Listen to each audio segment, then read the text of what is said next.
வணக்கம். இன்னைக்கு நாம வீட்டு வேலைகள் பத்தி பேச போறோம்.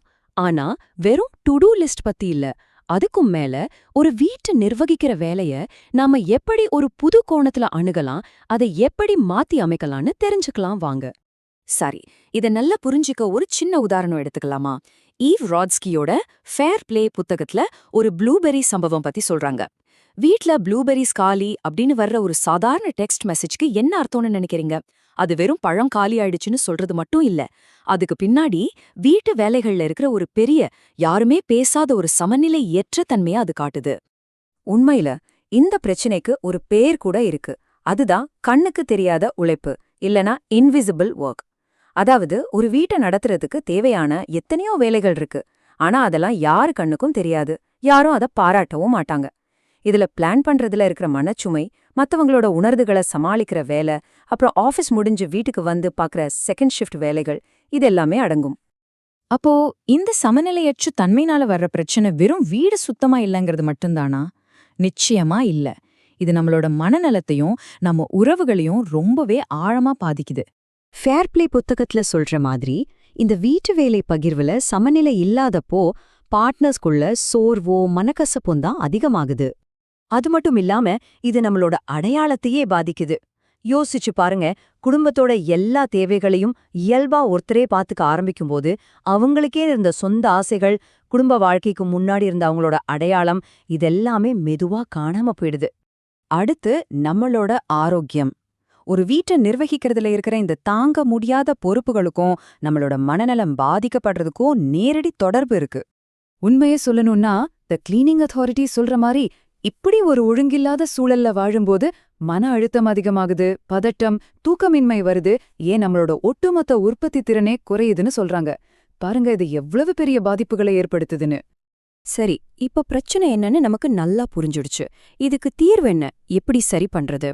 முதல் படி என்னன்னா, கண்ணுக்கு தெரியாம இருக்கிற இந்த எல்லா வேலைகளையும் முதல்ல வெளிச்சத்துக்கு கொண்டு வரணும். ஏன்னா நம்ம கண்ணுக்கு தெரியாத ஒரு விஷயத்த நம்மால எப்படி பிரிக்க முடியும்? வாங்க, அந்த வேலைகளோட அளவை முதல்ல பார்க்கலாம்.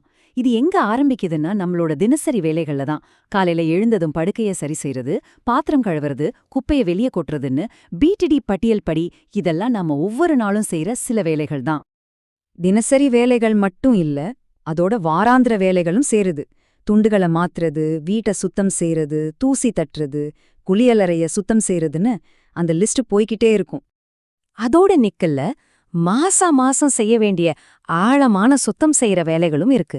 வடிகால்களை சுத்தம் செய்யறது, படுக்கை விரிப்புகளை மாத்துறது, வீட்டு உபகரணங்களை கிளீன் பண்றதுன்னு பாத்தீங்களா? வீட்டு வேலைங்கிறது ஒரு முடிவே இல்லாத தொடரோட்டம் மாதிரி. ஓகே, இவ்ளோ வேலைகள் இருக்கு. இதை எப்படி ஒழுங்குபடுத்துறது? தீர்வு ரொம்ப சிம்பிள். எல்லா வேலைகளையும் ஒரே இடத்துல ஒரே பக்கத்துல கொண்டு வரதுதான். பிடிஐடியோட இந்த டெம்ப்ளேட்கள் தினசரி வேலையிலிருந்து வருஷத்துக்கு ஒரு முறை செய்யற வேலை வரைக்கும் எல்லாத்தையும் ஆவணப்படுத்த ரொம்ப உதவியா இருக்கு. இப்போ நமக்கு எல்லா வேலையும் என்னென்னு தெரிஞ்சிடுச்சு. இதுதான் முதல் படி. ஆனா ஒரு லிஸ்ட் மட்டும் போட்டா போதுமா? போதாது. அடுத்த முக்கியமான படி, இந்த வேலைகளை நியாயமா பிரிச்சுக்க ஒரு அமைப்பு உருவாக்குறது. ஆமாங்க, ஒரு அமைப்பு வேணும். அதை எப்படி உருவாக்குறதுன்னு பிடிஐடி ரொம்ப தெளிவா சொல்லுது. ஸ்டெப் 1, என்னென்ன வேலைகள் இருக்குன்னு எல்லாத்தையும் லிஸ்ட் பண்ணுங்க. ஸ்டெப் 2, ஒவ்வொரு வேலையையும் யாரு செய்ய போறாங்கன்னு முடிவு பண்ணுங்க. ஸ்டெப் 3, அந்த அட்டவணைய வீட்ல எல்லார் கண்லயும் படுற மாதிரி வைங்க. ஸ்டெப் 4, வேலை முடிஞ்சதும் ஒரு டிக் பண்ணுங்க. பாருங்க, இப்படி செய்யும்போது இது ஒருத்தரோட பொறுப்பு இல்ல, இது நம்ம எல்லாருடைய பொறுப்புங்கிற உணர்வு வரும். இதெல்லாம் ஏன் செய்யணும்? இந்த கேள்விக்கு ஈவ் ராட்ஸ்கி ரொம்ப அழகா பதில் சொல்றாங்க.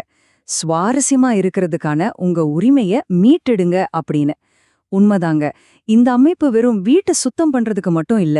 இது நமக்காக, நம்மளோட ஆசைகளுக்காக, நம்ம அடையாளத்துக்காக நேரத்தையும் மன நிம்மதியும் உருவாக்குறதுக்கான ஒரு வழி. சரி, இந்த மாதிரி ஒரு அமைப்பை உருவாக்கினா என்னென்ன நல்ல விஷயங்கள் நடக்கும்? இதோட பலன்களை பத்தி இப்ப பார்க்கலாம். இது வெறும் சுத்தமான வீட்டை பத்தினது இல்ல, நியாயமான ஒரு பார்ட்னர்ஷிப்பால என்னவெல்லாம் சாதிக்க முடியுங்கிறத பத்தினது. முதல்ல தி கிளீனிங் அத்தாரிட்டி சொல்ற மாதிரி சுத்தமான ஒழுங்கான ஒரு வீடு நம்ம மனசையும் குழப்பம் இல்லாம தெளிவா வைக்கும். ஒரு விதமான அமைதி கிடைக்கும். சுருக்கமா சொல்லணும்னா இதனால கிடைக்கிற பலன்கள் என்னென்ன தெரியுமா? மன அழுத்தம் குறையும், உற்பத்தி திறன் அதிகமாகும், மனநிலை நல்லா இருக்கும், நிம்மதியான தூக்கம் வரும். அது மட்டும் இல்லாம உங்க வீடு சுத்தமா அழகா இருக்கும்போது நீங்க சந்தோஷமா மத்தவங்கள வீட்டுக்கு கூப்பிட முடியும். இதனால நம்மளோட சமூக வாழ்க்கையும் நல்லா இருக்கும். அப்போ ஒரு சுத்தமான வீடுங்கிறது ஒரு நல்ல இலக்கு தான், அதுல சந்தேகமே இல்ல. ஆனா இது நம்மள ஒரு பெரிய கேள்வியை யோசிக்க வைக்குது. ஒரு நியாயமான பார்ட்னர்ஷிப்பால ஒரு சுத்தமான வீட்டையே உருவாக்க முடியும்னா, அதை தாண்டி அவங்களால இன்னும் என்னென்ன பெரிய விஷயங்களை உருவாக்க முடியும்? யோசிச்சு பாருங்க.